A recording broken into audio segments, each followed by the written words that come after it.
Bismillahirrahmanirrahim. I am Raja Junaid and today we are going to discuss conventions for writing SI units. हम लोग ने previous lecture में prefixes देखा और prefixes को लिखने का तरीका हम लोगों ने समझा. आज की वीडियो में हम लोग मज़ीद इस पे थोड़ी सी और बात करेंगे और वो कन्वेंशंस, वो तरीके, वो रवायात वो पढ़ेंगे, वो रूल्स पढ़ेंगे जो कि इम्पॉर्टेंट हैं किसी भी एसआई यूनिट्स को प्रीफिक्सेस के साथ लिखने में. और वो क्या क्या हैं, तो चलते हैं बाकायदा टॉपिक की तरफ और हम लोग ये देखते हैं कि हम लोग को वो कन्वेंशंस कौन सी हैं. कन्वेंशन के साथ एग्जांपल भी देखते हैं और एग्जांपल की मदद से इसको समझने की कोशिश करते हैं. अच्छा जी, तो conventions for indicating SI units में सबसे पहला जो हमारे पास इसका रूल है, जो कन्वेंशन है, वो है full name of the unit does not begin with capital letter even if name after a scientist. मतलब है कि जो फुल नेम है किसी भी यूनिट का, अगर वो हम लोग लिखेंगे तो वो हमेशा स्मॉल लेटर से स्टार्ट होगा, बेशक इसके कि अगर वो साइंटिस्ट के नाम पे रखा गया है.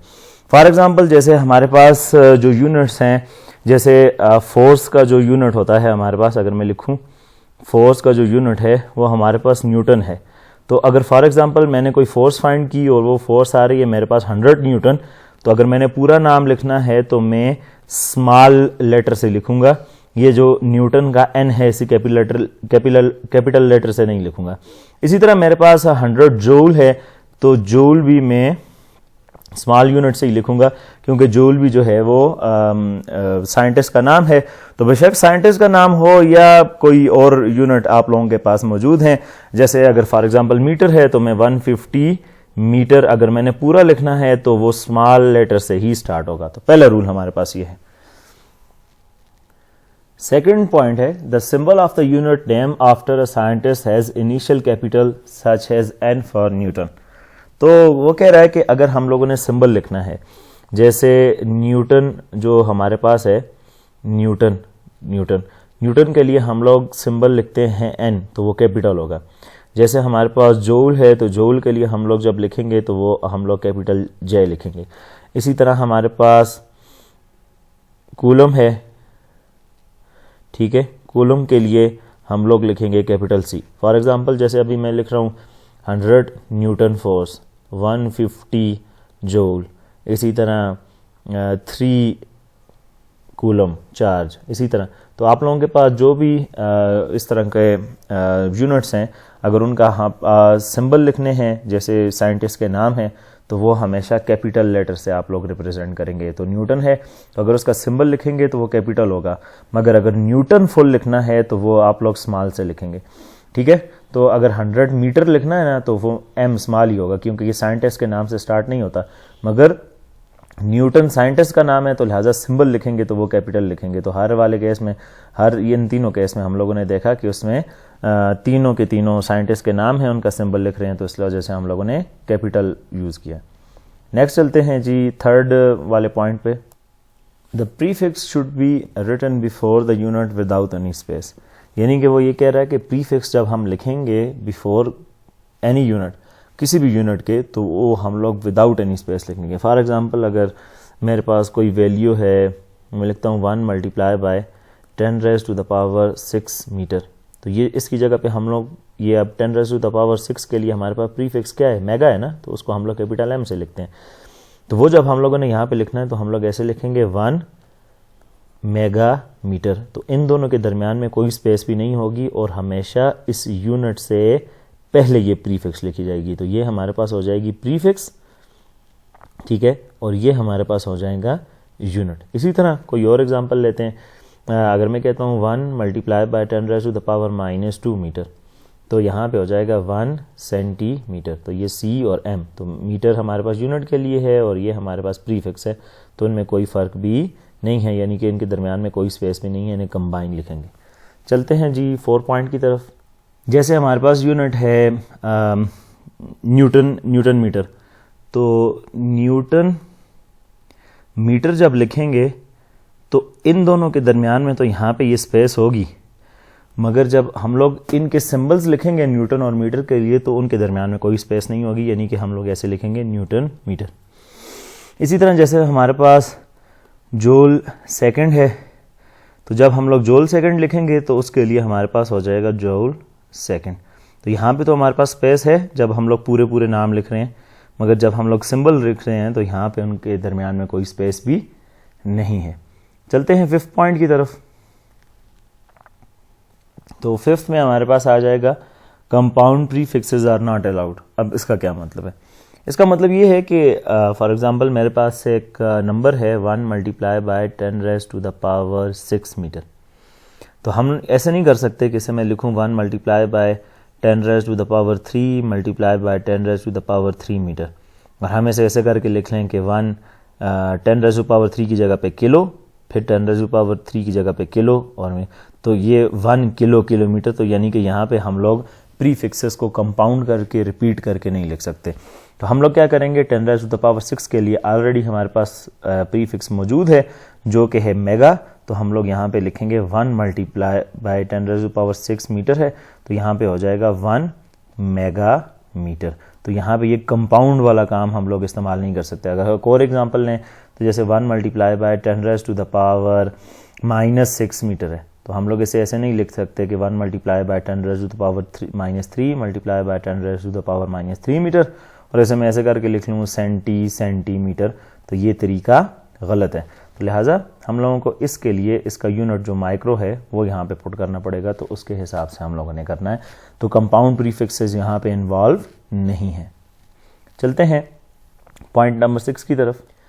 A number 5.0 multiplied by 10⁻⁴ centimeter can be expressed as 5.0 multiplied by 10⁻² metre. अब ये कैसे मतलब कि x नंबर को हम लोग ऐसे कैसे लिख सकते हैं? तो ये 5.0 मल्टीप्लाई बाय 10⁻⁴ है, और सेंटी किसके इक्वल है? 10⁻⁻² मीटर। तो बेसे सेम है तो पावर ऐड होंगी, 5.0 मल्टीप्लाई बाय 10⁻⁴ मीटर, और ये हो जाएगा 5.0 मल्टीप्लाई बाय 10⁻² मीटर। तो यही आंसर आ गया हमारे पास। तो सिंपल अल्फाज में अगर मैं ये बोलूँ तो ये वाला जो पॉइंट है वो हमें इस चीज़ के बारे में बता रहा है कि हम लोगों ने जो जितने भी प्रीफिक्सेस हैं, जब भी हम लोग कोई न्यूमेरिकल वगैरह सॉल्व करते हैं तो उनको उस टाइम पे हम लोगों ने उसे स्टैंडर्ड फॉर्म में कन्वर्ट करना है, और स्टैंडर्ड फॉर्म में कन्वर्ट करना ज़रूरी है। फॉर एग्ज़ाम्पल मैं एक और एग्ज़ाम्पल ले लेता हूँ। जैसे मेरे पास एक और नंबर हो गया 2 मल्टीप्लाई बाय 10⁻⁶, बल्कि -6 करते हैं जी, 2 मल्टीप्लाई बाय 10⁻⁻6 किलोमीटर। तो अब इसको मैं लिख सकता हूँ 2 मल्टीप्लाई बाय 10⁻⁻6 मल्टीप्लाई बाय, अब किलो की वैल्यू क्या होती है? 10⁻3। ठीक है, बेसिस सेम है तो पावर दोबारा से क्या होंगी? ऐड। तो ये हो गया 10⁻⁻6 प्लस 3 मीटर। ठीक है, और ये हो जाएगा 2 मल्टीप्लाई बाय 10⁻³ मीटर। ठीक है, और अब इसकी जगह पे भी अगर प्रीफिक्स लगा दें तो मैं इसे फिर लिख सकता हूँ 2 और 10⁻⁻3, और प्रीफिक्स मौजूद है तो प्रीफिक्स लगाएं, प्रीफिक्स मौजूद नहीं है तो इस नंबर को ऐसे ही रहने दे सकते हैं। तो 7 पॉइंट में कहता है when a multiple of a base unit is raised to power, the power applies to the whole multiple and not base unit alone. यानी कि इसका क्या मतलब है? इसका मतलब ये है कि जब आप लोगों के पास कोई भी नंबर है, फॉर एग्जांपल मैं कहता हूँ 1 सेंटीमीटर स्क्वायर, तो यहाँ पे ये जो यूनिट है इसके ऊपर ये जो पावर है स्क्वायर, ये सिर्फ मीटर के ऊपर ही अप्लाई नहीं होती, ये साथ में सेंटी के ऊपर भी है। For example 1 multiply by centi की वैल्यू अगर मैं पुट करूँ तो सेंटी हमारे पास इक्वल होता है 10⁻⁻² के, तो ये हो जाएगा 10⁻⁻² मीटर होल पावर 2, और जब इसे अप्लाई करेंगे तो ये हो जाएगा 2 2 = 4 10⁻⁻4 मीटर। इसी तरह मेरे पास है 1 मल्टीप्लाई बाय, बल्कि ऐसे नहीं, मैं लिखता हूँ 1 किलोमीटर स्क्वायर। तो अब अगर इसे मैं लिखूँगा तो ये हो जाएगा 1 मल्टीप्लाई बाय, किलो होता है 10⁻³ के बराबर, तो ये हो जाएगा 10⁻³ मीटर और उसका स्क्वायर, तो ये हो जाएगा 1 मल्टीप्लाई बाय 3 2 = 6 10⁻6 मीटर, और फिर 6 को अगर आप लोग लिखें तो 1 मेगा मीटर भी लिख सकते हैं। कहने का मतलब ये है कि यहाँ पे जितनी भी पावर आप लोगों के पास होती हैं, चाहे वो पॉजिटिव हैं चाहे वो नेगेटिव हैं, वो आप लोगों के पास इस प्रीफिक्स के ऊपर भी अप्लाई होती हैं और साथ में इस यूनिट के ऊपर भी।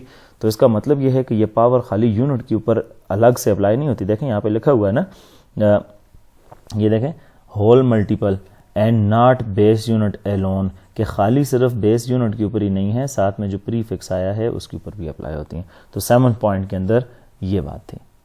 चलते हैं पॉइंट नंबर 8 की तरफ। अब अगर हम लोग कन्वर्ट करना चाहते हैं, फॉर एग्जांपल जैसे कोई यूनिट कन्वर्ट कर रहे हैं, तो उसके केस में हम लोग क्या करेंगे, हम लोगों ने ये काम करना है कि कोई फार्मूला है, फॉर एग्जांपल मेरे पास एक जनरल में कहता हूँ F = m है, तो मास को यहाँ पे kg में और एक्सेलरेशन को यहाँ पे मीटर/सेकंड स्क्वायर इनके अंदर होना ज़रूरी है, तब फोर्स का यूनिट जाके हमारे पास किलोग्राम मीटर/सेकंड स्क्वायर आएगा, जो कि SI यूनिट है। तो यहाँ पे देखें kg भी SI है, मीटर भी SI है, सेकंड भी SI है, तो ये सारे SI यूनिट हैं। तो जब भी आप लोगों के पास कोई न्यूमेरिकल है या कोई भी ऐसी चीज़ है वो आप लोग कैलकुलेट करना चाहते हैं फाइनल रिज़ल्ट, तो उसमें जितनी भी आप लोगों के पास फिज़िकल क्वांटिटीज़ आ रही हैं उन सब को SI यूनिट्स के अंदर लिखना ज़रूरी है। तो सबसे पहले आप उसे SI यूनिट के अंदर कन्वर्ट करेंगे। यही जो पीछे 7 स्टेप हम लोगों ने पढ़े हैं, इनको ही फॉलो करके SI यूनिट में कन्वर्ट करके उसके बाद हम लोगों ने उसे फार्मूले में पुट करना होता है और तब हम लोग उसे सॉल्व करते हैं। तो आज के लेक्चर में हम लोगों ने स्टार्ट किया था कन्वेंशन से, कि हम लोग जो कन्वेंशंस पढ़ रहे थे SI यूनिट्स के बारे में, तो हम लोगों ने 7 कन्वेंशंस पढ़ी। ठीक है, हम लोगों ने साइंटिस्ट के नाम के बारे में पढ़ा कि अगर वो नाम से स्टार्ट हो रहे हैं तो उसे स्मॉल लेटर, और अगर वो हम लोग सिंबल लिख रहे हैं तो उसे कैपिटल लेटर से लिखेंगे। पहले 2 पॉइंट्स में ये पढ़ा। फिर हम लोगों ने साथ में ये पढ़ा कि अगर हम लोगों ने प्रीफिक्स को यूनिट के साथ लिखना है तो सिंबल की फॉर्म में जोड़ के लिखेंगे। फिर चौथे पॉइंट में हम लोगों ने ये पढ़ा कि अगर 2 यूनिट एक साथ आ रहे हैं, जैसे मीटर और न्यूटन या न्यूटन मीटर, तो उनके सिंबल्स को भी हम लोग साथ जोड़ के लिखेंगे। अगर फुल वर्ड में लिखेंगे तो दरमियान में स्पेस देंगे। फिर इसी तरह कंपाउंड प्रीफिक्सेस कोई भी किसी भी जगह पे अलाउ नहीं होती, हम लोगों ने 5वें पॉइंट में पढ़ा। फिर 6ठे पॉइंट के अंदर हम लोगों ने ये चीज़ पढ़ी कि आप लोगों के पास जितने भी यूनिट इन्वॉल्व हैं, जैसे फॉर एग्जांपल मैं अब ये बात करता हूँ कि हमारे पास ये एग्जांपल दी हुई थी 10⁴ सेंटीमीटर, तो हम लोग यूनिट के साथ जो प्रीफिक्स इन्वॉल्व है उसको हम लोग इस 10 की पावर के साथ सॉल्व करके फिर सिंप्लीफाई करेंगे। तो हम लोगों ने 6ठे स्टेप में ये देखा। उसके बाद फिर 7वें स्टेप में हम लोगों ने ये बात की थी कि जितने भी आप लोगों के पास यूनिट्स के स्क्वायर होते हैं या वो raise to a certain power होती हैं, तो वो पावर खाली उस यूनिट पे नहीं बल्कि साथ में उस पे भी प्रीफिक्स के ऊपर भी अप्लाई होती है। और 8वें में हम लोगों ने ये पढ़ा कि कोई भी फार्मूला या कोई भी चीज़ आप लोग कैलकुलेट कर रहे हैं तो उस टाइम पे हम लोगों ने क्या चीज़ करना है, हम लोगों ने सारे के सारे यूनिट्स को SI सिस्टम के अंदर कन्वर्ट करना है। तो SI यूनिट के अंदर कन्वर्ट करेंगे तो तब हमारे लिए पॉसिबल होगा। अब आप लोगों ने क्या करना है, ये सारे units with the given examples neat लिख के मुझे वापस सबमिट करवानी है। इंशाल्लाह नेक्स्ट वीडियो में नेक्स्ट टॉपिक के साथ मिलते हैं। तब तक के लिए अल्लाह हाफिज़।